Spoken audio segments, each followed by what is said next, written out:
신앙 고백 드리겠습니다. 나는 전능하신 아버지 하나님 천지의 창조주를 믿습니다. 나는 그의 유일하신 아들 우리 주 예수 그리스도를 믿습니다.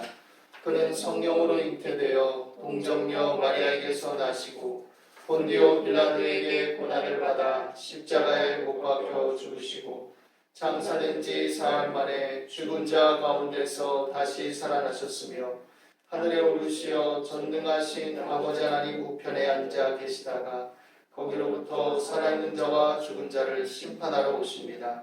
나는 성령을 믿으며 거룩한 공교회와 성도의 교제와 죄를 용서받는 것과 몸의 부활과 영생을 믿습니다. 아멘. 다 자리에 앉으셔서 찬송가 406장 보시겠습니다.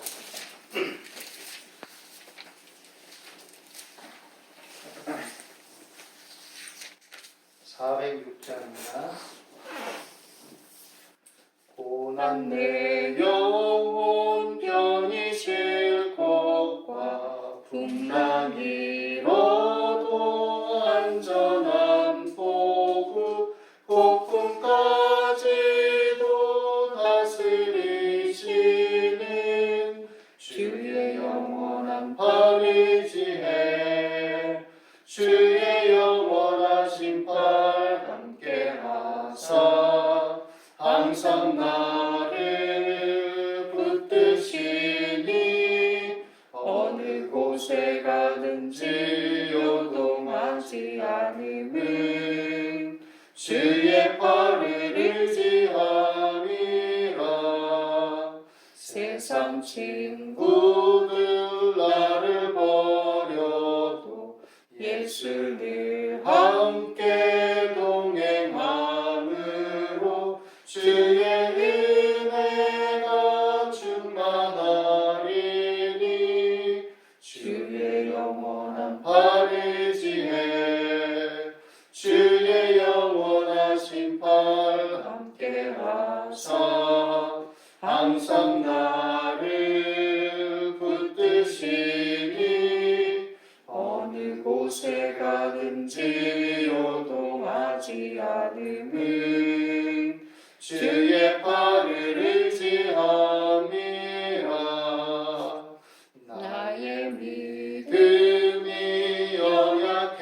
연약해져도 미리 예비한 힘을 주시며 위태할 때도 안보하시는 주의 영원한 발의 지혜 주의 영원하신 팔 함께하사 항상 나를 붙드시니 어느 곳에 가든지 요동하지 않음은 주의 팔을 의지함이라. 능치 못한 것 주께 없으니 나의 일생을 주께 맡기며 나의 모든 짐 대신 지시는 주의 영원한 팔의 지혜 주의 영원하신 팔 함께하사 항상 나를 붙드시니 어느 곳에 가든지 요동하지 않음은 주의 팔을 의지함이라. 기도하겠습니다. 사랑과 은혜가 풍성하신 하나님, 오늘 우리 가운데 함께 하시고 이 시간에도 주 성령으로 교통하시고 붙들어 주시고 인도하심을 감사합니다. 구속의 은혜와 진리 안에서 우리가 새 생명을 얻고 하나님의 자녀됨을 얻어 범사에 하나님을 의뢰할 수 있도록 길을 활짝 열어주시고 또 이 세상뿐만 아니라 내 생의 소망과 비전이 있도록 인도해 주심을 감사합니다. 우리가 사는 이 세상이 전부가 아니요 또 장차 도래할 하나님 나라의 완성과 그 안에서의 의와 평강과 희락과 새로운 정체성으로서의 삶을 우리가 이 시간 믿고 신뢰하며 그에 합당한 믿음의 삶을 이 땅에서도 견지하며 나가기를 원하오니 하나님의 성령께서 우리 마음과 생각을 붙들어 주시옵소서. 지난 시간들과 한 주간의 모든 지은 죄와 허물들을 용서하여 주시고 우리를 모든 약함과 허물에서 건지시며 주의 보혈로 덮어주심을 믿습니다. 그 믿음 안에서 오늘도 우리가 하나님을 예배하기 위하여 하나님 또한 주를 바라보오니 주의 성령께서 각 사람의 마음과 생각을 다스려 주시옵시고 또 아버지는 다 방면으로 여러 모양으로 참여하는 모든 예배자들 가운데 역사해 주셔서 성경에 나타난과 능력으로 말미암아 하나님의 말씀이 확실히 증거되게 도와 주시옵소서. 자비로우시며 어루신 아버지 하나님, 하나님께서 이 나라 민족을 붙들어 주시옵시고 이 나라 정치, 경제, 사회문화, 국방교육 각계각층이 안정되게 하여 주시옵소서. 믿음의 자녀들이 더욱 깨어 기도하며 우리가 속한 이 공동체와 사회 속에서 하나님의 자녀다운 삶의 결실들을 거두게 도와 주시옵시고 아버지 하나님께서 이 땅을 긍휼히 여기시고 불쌍히 여겨 주셔서 모든 악함과 죄와 허물에서 건져 주시옵소서. 자비로우신 아버지 하나님, 코로나 사태로 말미암아 여러 어려움들이 있으나 하나님께서 긍휼과 자비를 베풀어 주시고 이 모든 과정들이 합력하여 선을 이루어서 우리가 자신들을 돌아보고 반성하며 또 새로운 전기를 맞이할 수 있도록 역사의 주관자이신 하나님께서 섭리 가운데 다스리시고 역사하시고 인도해 주심을 믿습니다. 어려운 시기를 틈탄 악한 자들의 아버지 하나님 악한 깨와 도모를 폐하여 주시옵시고 아버지 하나님 여러 가지 어려움에 처한 또 아버지 하나님 많은 사람들 경제적인 또 관계적인 사회적인 또 육체적인 어려움 속에서 건져주시고 위로하시고 힘을 더하여 주시고 소망을 잃지 않게 도와 주시옵소서. 자비로우시며 어루신 아버지 하나님, 이 시간에도 우리 가운데 함께 하심을 감사합니다. 주께서 사랑하시는 우리 모든 성도들에게 하나님의 말씀과 성령으로 충만하게 하시고 하나님의 위로와 평안 속에 믿음의 힘이 넘치게 도와 주시옵소서. 감사와 찬송을 드립니다. 예수 그리스도 이름으로 기도드리옵나이다. 아멘. 하나님 말씀 보시겠습니다. 구약성경 창세기 32장 24절에서 32절까지입니다. 구약성경 49페이지 32장 24절에서 32절까지입니다.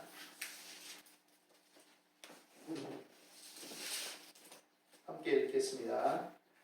야곱은 홀로 남았더니 어떤 사람이 날이 새도록 야곱과 씨름하다가 자기가 야곱을 이기지 못함을 보고 그가 야곱의 허벅지 관절을 치매 야곱의 허벅지 관절이 그 사람과 씨름할 때에 어긋났더라.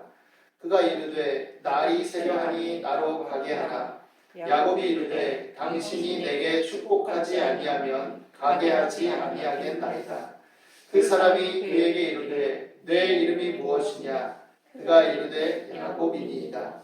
그가 이르되 내 이름을 다시는 야곱이라 부를 것이 아니요 이스라엘이라 부를 것이니 이는 내가 하나님과 및 사람들과 겨루어 이겼음이니라. 야곱이 청하여 이르되 당신의 이름을 알려주소서. 그 사람이 이르되 어찌하여 내 이름을 묻느냐 하고 거기서 야곱에게 축복한지라. 그러므로 야곱이 그곳 이름을 브니엘이라 하였으니 그가 이르기를 내가 하나님과 대면하여 보았으나 내 생명이 보존되었다 함이더라. 그가 브니엘을 지날 때에 해가 돋았고 그의 허벅다리로 말미암아 절었더라. 그 사람이 야곱의 허벅지 관절에 있는 둔부의 힘줄을 쳤으므로 이스라엘 사람들이 지금까지 허벅지 관절에 있는 둔부의 힘줄을 먹지 아니하더라.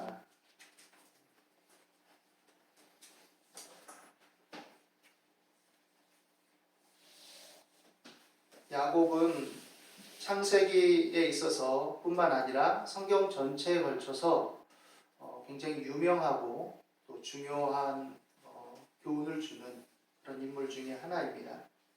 오늘 이 야곱의 이야기를 읽는 가운데 우리가 함께 읽은 첫 구절은 야곱은 홀로 남았더니입니다. 야곱은 홀로 남았더니. 야곱은 원래 홀로인 사람은 아니었죠.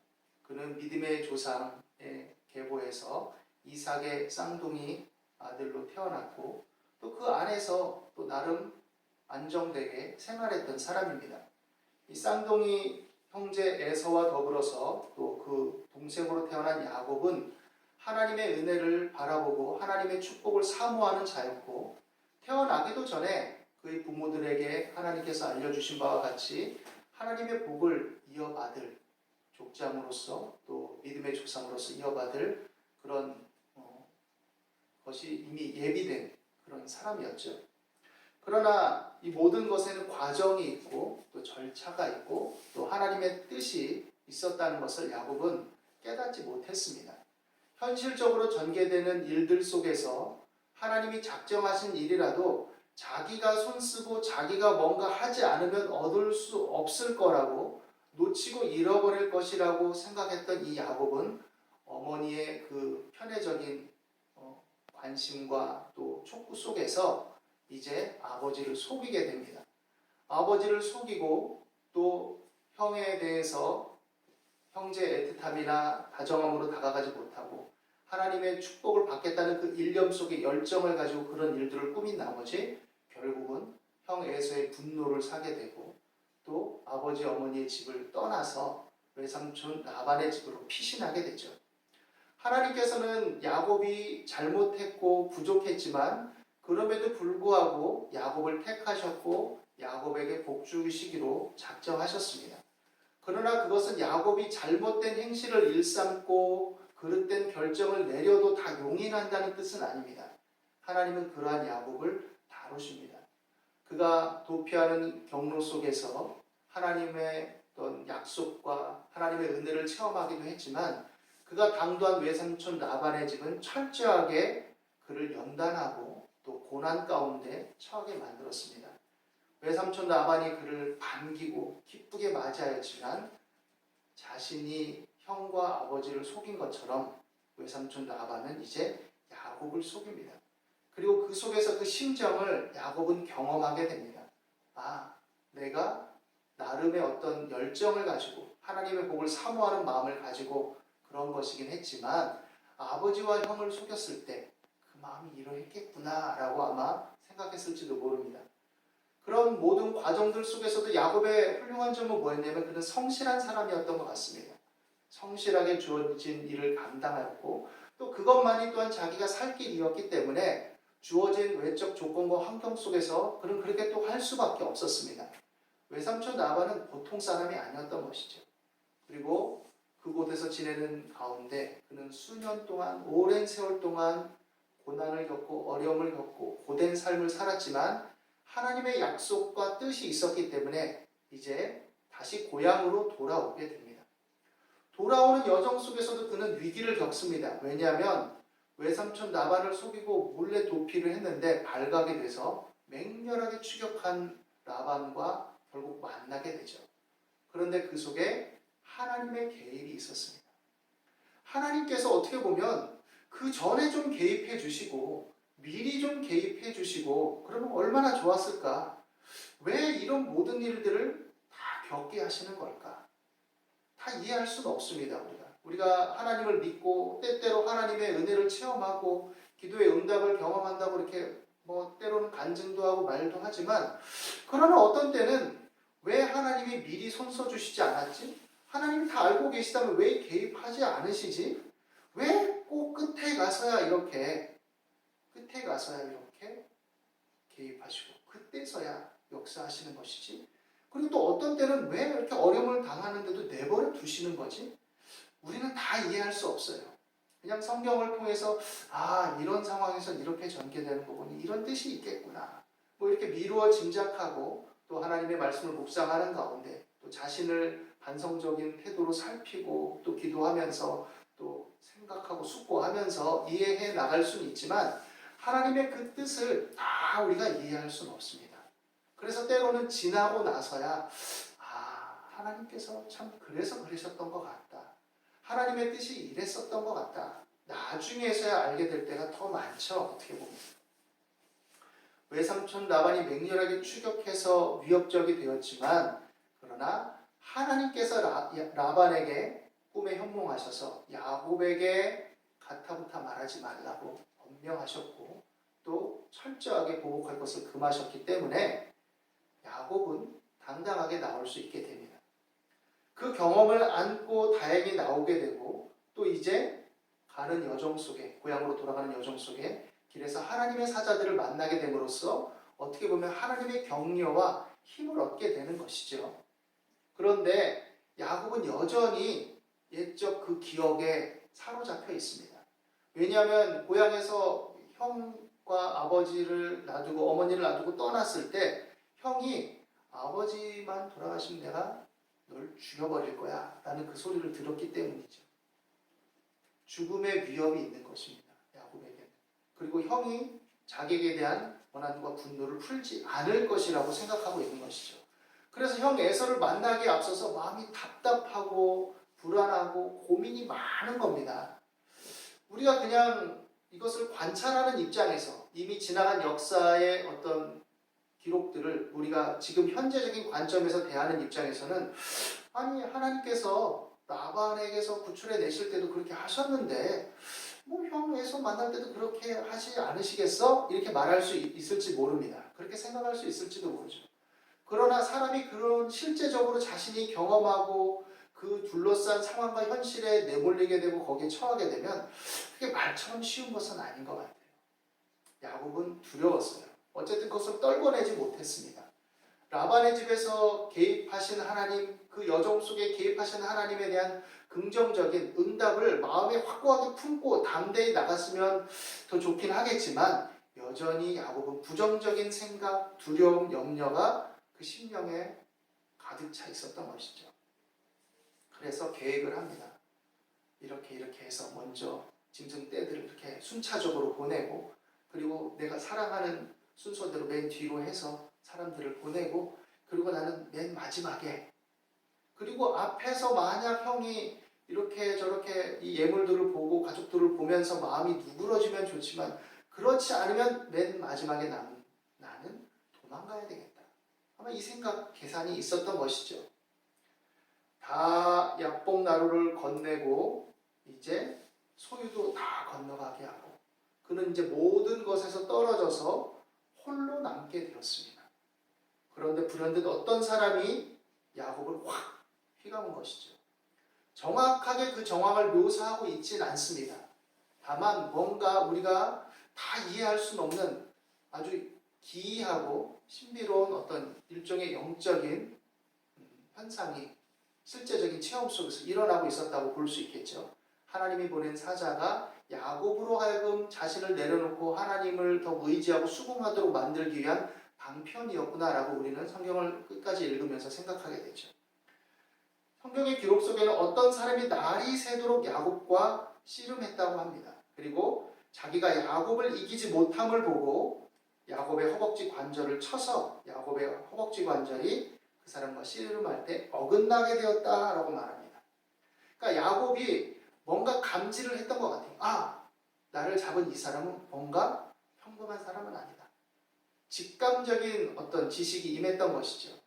흡사 신약 성경에 보면 변화산상에서 베드로가 또 다른 제자가 이제 엘리야와 모세를 생전 처음 보는 것이지만 엘리야구나 모세구나 라고 직감적으로 깨닫게 되었듯이 하나님의 뜻 안에서 뭔가 직감적으로 야곱도 인식을 했던 것 같습니다. 우리가 유추해 본다면. 그래서 뭔가 붙들고 씨름을 한 거죠. 그리고 내게 축복해주지 않으면 나는 가게 당신을 놓지 않겠다라고 말하게 된 것이죠. 날이 새려고 하니 나를 가게 하라고 함에도 불구하고 야곱은 간절하게 축복을 구합니다. 즉 하나님의 사자라는 것, 또 하나님의 개입이 있었다는 것을 우리는 알 수 있죠.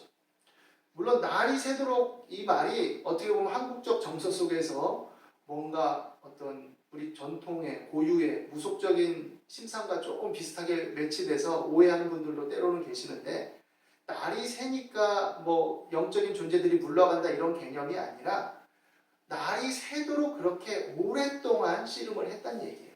야곱이 그렇게 간절하게 처절하게 자신의 어떤 그 현재 상태 속에서 하나님의 복을 구하며 자신의 안정과 구원을 위해서 간절하게 그렇게 매달렸다는 얘기죠.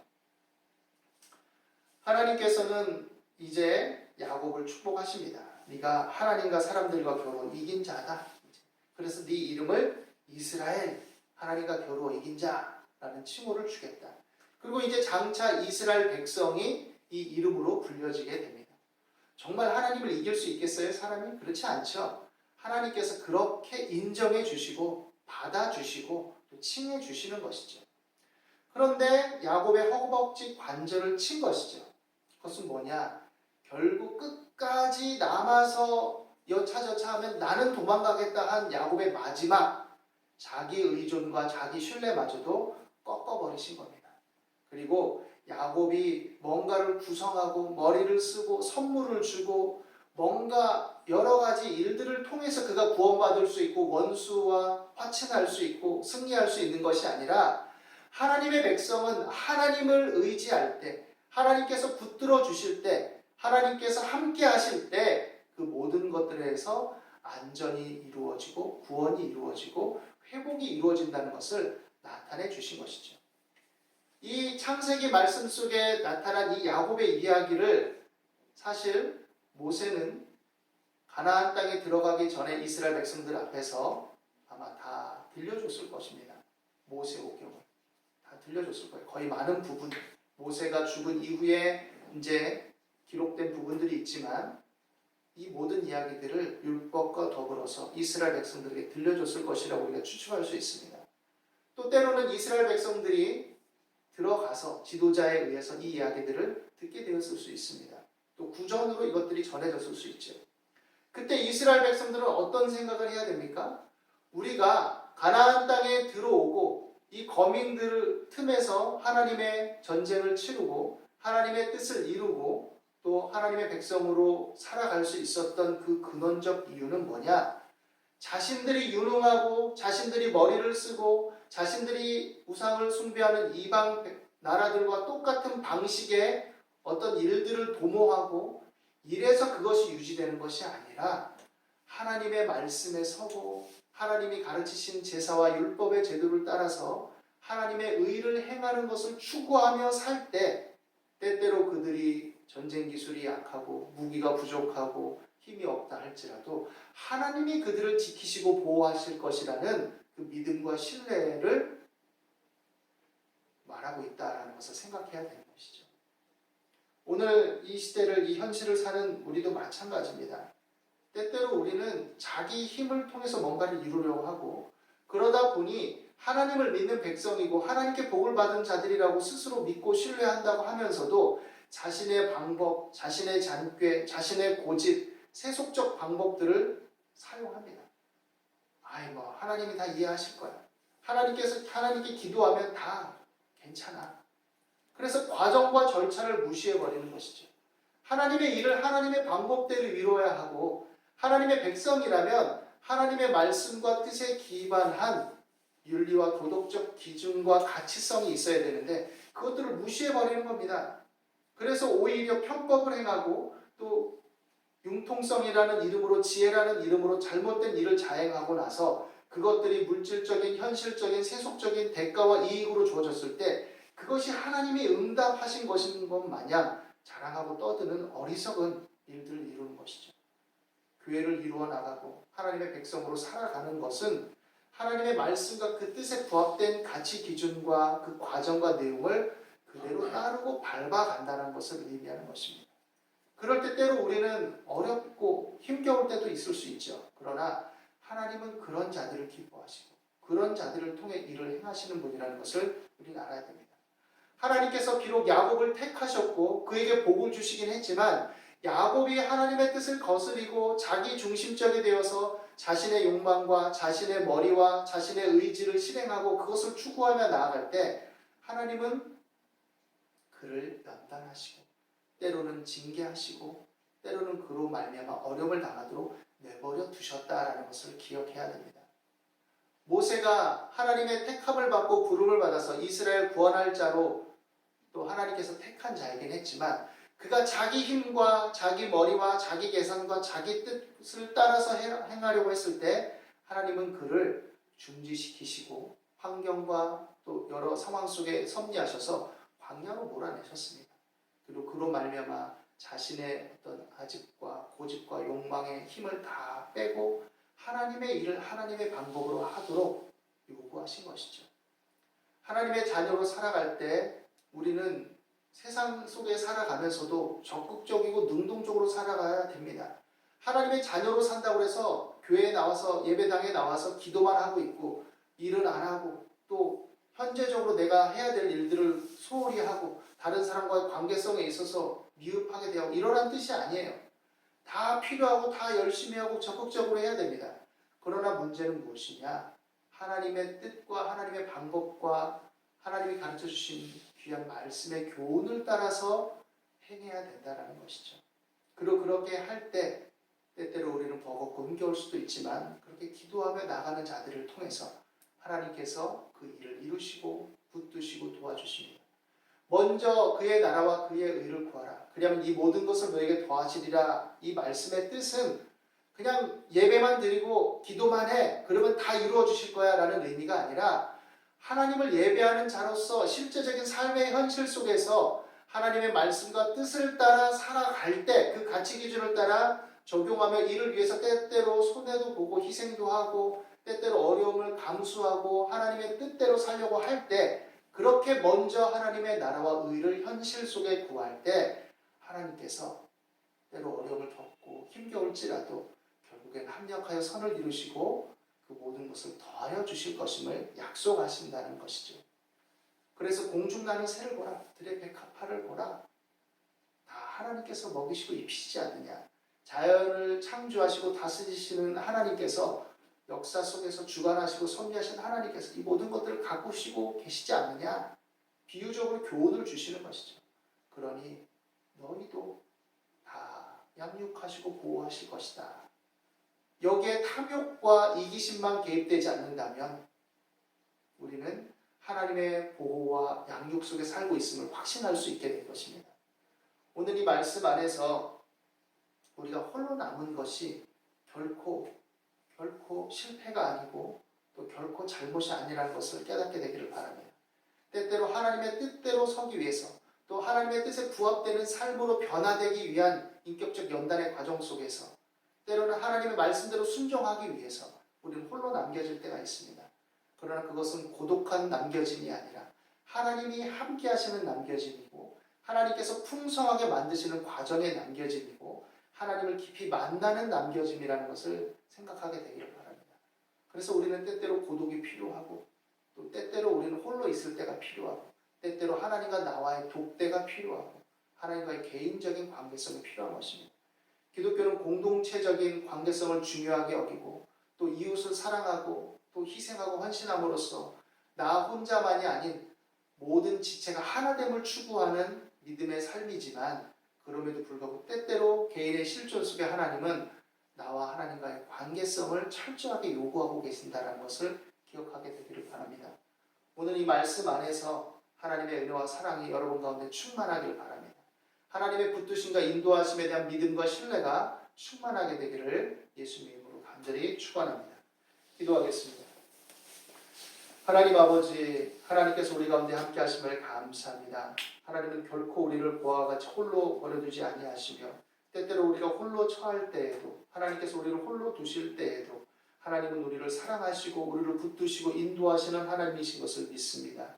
그러므로 원수와도 화친케 하시고 합력하여 선을 이루시며 택하신 바 그 뜻을 이루시는 하나님이심을 믿고 신뢰하며 하나님을 더욱 가까이 하고 담대한 믿음으로 나갈 수 있도록 인도하여 주옵소서.